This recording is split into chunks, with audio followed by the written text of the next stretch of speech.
Good evening and welcome to Tucker Carlson Tonight. When Elon Musk first announced that he was buying Twitter, it was pretty obvious the Democratic Party would soon become unhinged, not just angry or annoyed in the way you're very used to, but instead legitimately terrified and hysterical. Imagine how you'd feel if an armed intruder broke into your home at 3 in the morning. You couldn't exactly know where things were going, but you'd be dead certain that everything was at stake. That's how Democrats feel right now, because in fact, everything is at stake. Joe Biden cannot continue to control this country if you have free access to information. It's that simple. Biden certainly is not improving your life. He's not even trying to improve your life. So the best he can do is lie to you and demand that you believe it. But to do that, he needs to make certain that nobody else can talk, because if you were to hear the truth, you might not obey. How is Biden going to pull that off? It's not easy. Well, one option would be to get men with guns to tell you to shut up. Most Americans probably haven't thought of that because this isn't Africa or Eastern Europe. This is America, and we don't do things like that here and never have. More precisely, we haven't until now. But now Joe Biden is president and everything is different. So today, to herald the coming of the new Soviet America, the administration announced its own Ministry of Truth. This will be called the Disinformation Governance Board. Laugh if you want, but just to show you they're not kidding around here, this board is not part of the State Department or any other agency focused on foreign threats from abroad. No. The Disinformation Governance Board is part of the Department of Homeland Security. DHS is a law enforcement agency designed to police the United States, and that, by the way, has a famously large stockpile of ammunition. So it's not a joke at all. Here's DHS Secretary Alejandro Mayorkas. We have just established a Mis- and Disinformation Governance Board in the Department of Homeland Security to more effectively combat this threat, not only to election security, but to our homeland security. Oh, so one of America's top law enforcement officers just announces to the Congress that actually we're going to be policing what you say, and everyone in the room kind of nods, oh yeah, it's totally normal. But here's what he didn't say. So America's told us that disinformation is a threat to Homeland Security. Now, he's the head of the Department of Homeland Security, so presumably he would know, since assessing threats to Homeland Security is his job. But what he didn't tell us is how he's defining disinformation. So here you have this new and terrifying thing that the Biden administration is so concerned about that it's created a new agency to fight it, but Mayorkas never said or even hinted as to what it might be. So the man in charge of the Disinformation Governing Board never defined disinformation. It's almost unbelievable when you think about it. Would you declare war on a country you couldn't name? Would you sentence someone to death for a crime you couldn't describe? Of course you wouldn't, not if you were a sane and decent person. Because you can't have justice without precise definitions. That's why we have very large books of law that define what is allowed and what is not. But they're not defining the core concept at the heart of what is effectively a new law enforcement agency. Maybe that's because Mayorkas doesn't want justice, and neither does the president he serves. They want power, and to get power, they plan to control what you think. Watch Mayorkas explain. We have so many different efforts underway to equip local communities to identify individuals who very well could be descending into violence by reason of ideologies of hate, false narratives, or other disinformation and misinformation propagated on social media and other platforms. Oh, did you know that? So one of our biggest law enforcement agencies has men with guns around the country doing so many things to stop disinformation and false narratives. Those aren't even lies. They're just deviations from the approved script. Mayorkas told us again that men with guns plan to, quote, identify individuals who could be descending into violence, could be descending. Not people who've committed violence or even been accused of any crime at all. DHS is instead using law enforcement powers to identify and punish people who think the wrong things. That would be opponents of the Biden administration. Is this dystopian fiction? No, it's happening right in front of us. That means that Joe Biden's partisan political enemies are now officially enemies of the state. How is this happening in America? Good question, but it is happening. And Biden's new thought cop in chief has been revealed. She's a 33-year-old, highly self-confident young woman called Nina Jankowicz.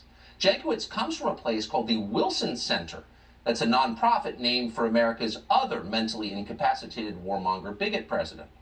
Ironically, because everything is irony, the Wilson Center is itself a major producer of, yes, disinformation, but of the neocon variety, and for that reason is heavily funded by the Biden administration. Jankowicz is also, because everything is connected, a former advisor to the neoliberal government of Ukraine, the government we're shipping tens of billions of tax dollars to as our own economy swirls down the drain. So you really can't make any of this up. It's too grotesque. Would you believe a novel with this plot? No, you wouldn't. But it's happening, and that's the bad news. The good news is everyone involved in Joe Biden's new Ministry of Information is a buffoon.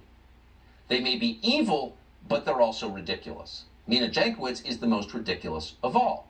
So you read about her appointment in the Washington Post this morning, and you immediately thought of the NKVD, because why wouldn't you? Yet even the NKVD, even at the height of Stalin's purges, never did karaoke. They were too dignified for that. But Nina Jankowicz happily does. Here she is. Information laundering is really quite ferocious. It's when a huckster takes some lies and makes them sound precocious by saying them in Congress or a mainstream outlet. So disinformation's origins are slightly less atrocious. It's how you hide a little lie. It's how you hide a little lie. It's how you hide a little lie. When Rudy Giuliani shared that intel from Ukraine, or when TikTok influencers say COVID can cause pain, they're laundering disinfo, and we really should take note and not support their lies with our wallet, voice, or vote. Oh! This is the point of the show. We're going to say we're kidding, we're making all of this up. It's not really happening in the country you were born in, but it is happening. That's now a law enforcement official. It's also the person you just saw, an individual who brags about getting a master's degree from Georgetown University. In case you're wondering if the entire academic credentialing machine that sustains America's ruling class is in fact a joke. Spoiler alert, yes, it is a joke. This is somebody with so few useful skills that she describes herself in the first words of her own bio as a, quote, internationally recognized expert on disinformation. As if that's a job of some sort. Imagine if one of your kids grew up to be an internationally recognized expert on disinformation. The shame you would feel. The pain of knowing that truly and unequivocally you had failed as a parent. After all those years of advanced education, Nina Jankowicz became an internationally recognized expert on disinformation. And not only that, she can't even rhyme very well. What Nina Jankowicz can do, her one skill, the purpose for which she was hired, is level partisan attacks on the other side with maximum ferocity. That is her real job. Now, you may have noticed, if you listen carefully to the ditty she just sang, that every example of disinformation in her karaoke performance came from people who opposed Joe Biden's policies. Is that a coincidence? Probably not. In fact, we know it's not, because Nina Jankowicz is telling all the disinformation is on the other side of the political divide. Listen. Most of the disinformation that we've seen, this highly emotionally manipulative content, is coming from the right. If you look at the top 10, most engaged with posts on Facebook or Twitter on a given day, they are usually posts that are coming from the right. And that's because the right does deal in this highly emotional rhetoric. You'd have to live in a self-awareness-free vacuum. You might even have to go to Georgetown University to utter a sentence like that. The right deals in this highly emotional rhetoric, says Nina Jankowicz. Now, it's worth noting here, because we can't resist, that this very same Nina Jankowicz once wrote an entire book about how women can't use the internet because it's just too upsetting for them. They're too fragile to read words they disagree with. It makes them faint. Here's a direct quote from Nina Jankowicz's book. Quote, "To be a woman online is an inherently dangerous act." Keep in mind, if you're a lady and you were to, order Uber Eats, you're exposing yourself to danger. This is the same woman, Nina Jankowicz, that telling you that it's the right that uses emotional rhetoric. Now, to be fair, Nina Jankowicz probably didn't expect a lot of people to read that in her book, because no one read her book. It has a total of 2 reviews on Amazon. But we did read it. We'll get in a moment to what we found, because it tells you exactly what we can expect from our new Ministry of Truth under Nina Jankowicz. But first, it's necessary to know a little more about this person. Now, she's not simply a hypocrite. She obviously is, whether she knows it or not. She would be too dim to understand hypocrisy.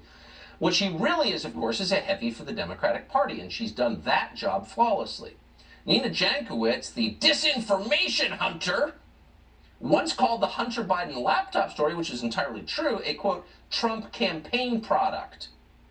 In October of 2020, she wrote, quote, voters deserve the context, not a fairy tale about a laptop repair shop. Now, did she give us the context or any countervailing facts? Did she deliver the truth about the story? No, of course not. She just read a bunch of lies somebody handed to her on a card because she's a useful idiot. And now she's a law enforcement official. Nina Jankowicz is repeating a lie that was, of course, widespread on the eve of the presidential election. And when she repeated it, made it possible for Joe Biden to repeat it on the debate stage during a presidential debate. In case you've forgotten, here he is. There are 50 former national intelligence folks who said that what he's accusing me of is a Russian plant. They have said that this has all the five former heads of the CIA, both parties, say what he's saying is a bunch of garbage. Nobody believes it except his and his good friend Rudy Giuliani. You mean the laptop is now another Russia hoax? That's exactly what. That's exactly what. This is where. I'm going to add. Okay, just to be clear, this is a nightmare unfolding in slow motion, but this is the point where we're just going to have to draw the line. No, Joe Biden, you can't have a federally funded Ministry of Truth. And no, Nina Jankowicz can't run it. Period. It's not your country, you're not even Compos Menace, and you don't get to do this to a free people. Period. This can't happen. And what is this? Well, if you want to know what's going to happen, look at what just did happen. So Nina Jankowicz made it possible for a presidential candidate to lie from the debate stage about a story that may have changed the outcome of election. Our election, our presidential election, speaking of disinformation. She's never apologized for that. That's because her role has nothing to do with the truth or stopping disinformation. Her job is to restrict any speech that challenges Joe Biden or the Democratic Party. Now, you'd think that would be illegal in this country as a federal employee because we do have a First Amendment. But Nina Jankowicz doesn't believe in the First Amendment. As she wrote recently, quote, the free speech versus censorship framing is a false dichotomy. First of all, here's a pro tip. Anyone who uses the term false dichotomy is a moron, okay? That is one of countless academic phrases designed to prevent thought rather than facilitate it. False dichotomy means they're never going to have to explain why their position is correct or yours is wrong. They just dismiss with, oh, it's a false dichotomy. Again, that's an NPR phrase used by low IQ people who for some reason run our country all of a sudden. False dichotomy. Here's what's not false at all. Government censorship is banned by the First Amendment. The First Amendment to the Bill of Rights. This whole country is predicated on that. But according to Joe Biden's new Minister of Truth, the First Amendment no longer applies in this country because Russia and systemic racism. Watch.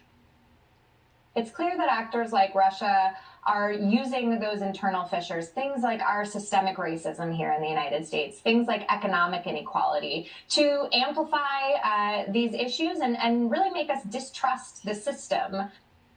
So we reached out to DHS, the law enforcement agency now in charge of policing speech, about Nina Jankowicz and her plans to censor you from saying what you think is true. And they assured us that they weren't going to do that. They're going to focus on human smuggling and Russia propaganda on Ukraine. First of all, it's not their job to decide what you learn about the border or Russia or Ukraine. It's your job. You're an adult. You can read whatever you want.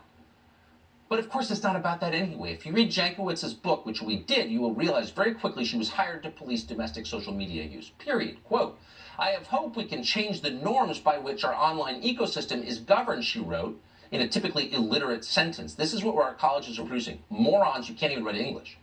Later in the book, she encourages women to go to law enforcement if they see something online they don't like on Twitter. She called that, quote, an important step in the denormalization of women's treatment online. It's hard even to believe our system produces people like this. She's an illiterate fascist. In another book, Jankowicz made it clear that she's not in favor of government regulation of social media when it allows conservatives to speak freely. So she devotes an entire chapter to criticizing the country of Poland for establishing its own Ministry of Digital Affairs. Polish officials said their ministry was a way to, quote, deal with rampant online censorship of conservatives on social networks. But she's against that. She's against the anti-censorship program. She's for censorship. She wrote that Poland is making a big mistake in pulling back censorship, and we're quoting. Poland's nearsightedness is leaving it extremely vulnerable, she wrote. And the solution, she wrote back, is for the U.S. government to, quote, lead in regulating and conducting oversight of people who disagree with the Democratic Party on Twitter. So the truth was never the goal.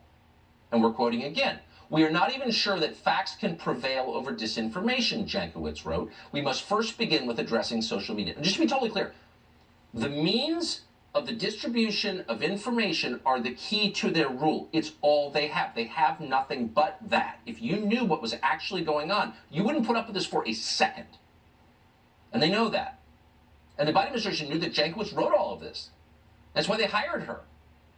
What you're seeing is a full-scale attack on free speech in a country that has been free for nearly 250 years, and it's happening at the direction of the U.S. government through a law enforcement agency. We can reveal that Biden's Pentagon, another group with guns, awarded a $750,000 contract to a group called NewsGuard. Now, that contract is for misinformation fingerprints. NewsGuard is an organization that claims to fight, quote, misinformation, but in practice is a censorship organization, targets anyone who challenges the people in power. NewsGuard is currently preparing a blacklist of sites that contradict the national security state's talking points on Ukraine and Russia. So this week, NewsGuard wrote a threatening email to the news site Gray Zone, informing the Gray Zone that they're spreading, quote, disinformation because they're not reading the script. So here's how the editor of the Gray Zone, Max Blumenthal, responded. He wrote this: do you seriously expect us to grovel for approval from the same tentacle of the national security state and financial oligarchy that has rated CNN as a highly credible news source and whose board of advisors is a grotesque gallery of corporate propagandists, spooks, documented liars, war criminals who've never faced a scintilla of accountability for their actions? Kind of overheated language. Is it true? Yeah, every word of it. So when Joe Biden's censors come, that's the way you respond. Hey, pal, up yours. You want some disinformation? Here you go. You are a free person in a free country, and no law enforcement agency can ever tell you what to think or say, period. Charlie Hurt is the opinion editor of the Washington Times, someone who lives by the First Amendment. He joins us tonight. Why are we putting up with this, Charlie Hurt? I have no idea. It's a great question. There was a time in this country when you would have had Republicans in Congress and Democrats in Congress who would literally shut down a department over something like this. This was the power of the purse that Congress has, and they should absolutely do it now. And the most important thing here, there's so much of this that is ridiculous and hilarious and absurd, but the most important thing here is the thing you started out with, which is the agency that they have decided to put this Ministry of Information into is the largest, the most militarized domestic agency we have in this government. The DHS has more guns, has more bullets, has more materiel than any other federal department other than the Department of Defense. They buy bullets by the millions. And the fact that they are choosing to put this Ministry of Truth into that department tells you all you need to know. And if Democrats, as well as Republicans, but also Democrats in Congress, are not terrified by this and doing everything they can to stop it, then we're done. We're finished.